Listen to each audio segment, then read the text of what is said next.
काल मंदिर का श्राप। रवि, कियारा और अर्जुन 3 घुमक्कड़ दोस्त थे जो खतरनाक एडवेंचर पर जाने के शौकीन थे। एक दिन उन्हें एक गुप्त पांडुलिपि मिली जिसमें लिखा था कि एक खोया हुआ काल मंदिर राजस्थान के बीहड़ों में छिपा हुआ है, लेकिन साथ ही यह चेतावनी भी थी, जो कोई भी इस मंदिर के अंदर जाएगा वह वापस नहीं लौटेगा। रवि ने हंसते हुए कहा, अंधविश्वास, हमें इस मंदिर को खोजना ही होगा। लेकिन कियारा को अजीब सा डर महसूस हो रहा था। तीनों ने तय किया कि वे उस रहस्यमयी मंदिर को खोजने निकलेंगे, बिना यह जाने कि वे किस भयानक चीज को जागृत करने वाले हैं। तीनों ने कई दिन की यात्रा के बाद घने जंगलों और खतरनाक गुफाओं को पार किया। फिर एक भारी पत्थर का दरवाजा उनके सामने था। काल मंदिर। जैसे ही अर्जुन ने दरवाजे को छुआ, अचानक दरवाजा खुद ब खुद खुल गया और अंदर से एक ठंडी हवा आई। अचानक पास रखी प्राचीन मूर्तियां हिलने लगीं और मंदिर के अंदर एक धीमी सी सिसकियों की आवाज गूंज उठी। कियारा ने घबरा कर कहा, हमें यहाँ से लौट जाना चाहिए। लेकिन अब बहुत देर हो चुकी थी। जैसे ही वे अंदर गए, चारों ओर हजारों साल पुराने शिलालेख, इंस्क्रिप्शंस और तांत्रिक मंत्र लिखे थे। रवि ने एक शिलालेख पढ़ा। इस मंदिर को राजा विक्रम ने श्रापित किया था। जो कोई भी इसे छेड़ेगा वह काल की कैद में फंस जाएगा। अचानक पूरा मंदिर हिलने लगा। धड़ाक! पीछे का दरवाजा खुद ब खुद बंद हो गया। अब वे मंदिर में फंस चुके थे।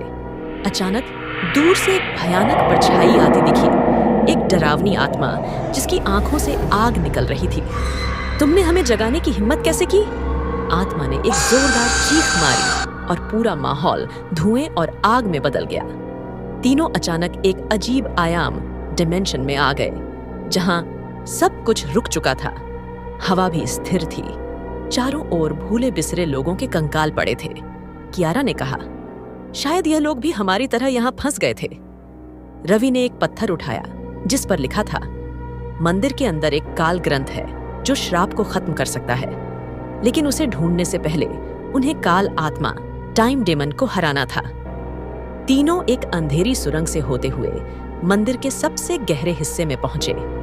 वहां काल ग्रंथ एक पत्थर की वेदी पर रखा था, लेकिन जैसे ही रवि ने उसे छूने की कोशिश की, हजारों भूतों की सेना जाग उठी। काल आत्मा गरज कर बोली, तुम इसे नहीं ले सकते, अब तुम्हारी आत्माएं मेरी हैं। अर्जुन ने जल्दी से एक पुरानी तलवार उठाई और लड़ने को तैयार हो गया। एक भयंकर लड़ाई शुरू हो गई। तीनों ने अपनी पूरी ताकत लगा दी, लेकिन ये भूत अमर थे। कियारा को अचानक मंदिर की दीवारों पर लिखे मंत्र दिखे। ह्रीं कालाय नमः।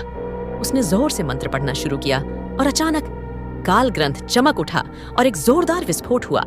भूतों की सेना एक एक कर जलकर राख हो गई। काल आत्मा गुस्से में चीखी और मंदिर हिलने लगा। नहीं! एक आखिरी धमाके के साथ मंदिर का श्राप टूट गया। तीनों जैसे तैसे बाहर निकले और देखा कि मंदिर अब सामान्य खंडहर बन चुका था। रवि ने हंसते हुए कहा, हम बच गए। लेकिन अर्जुन ने मंदिर के अंदर जाते जाते एक रहस्यमयी मूर्ति देखी जिसकी आंखें अब भी चमक रही थीं। क्या मंदिर का असली रहस्य अभी बाकी था? क्या कोई और भी यहाँ कैद था? सब्सक्राइब करें और अगले एपिसोड का इंतजार करें।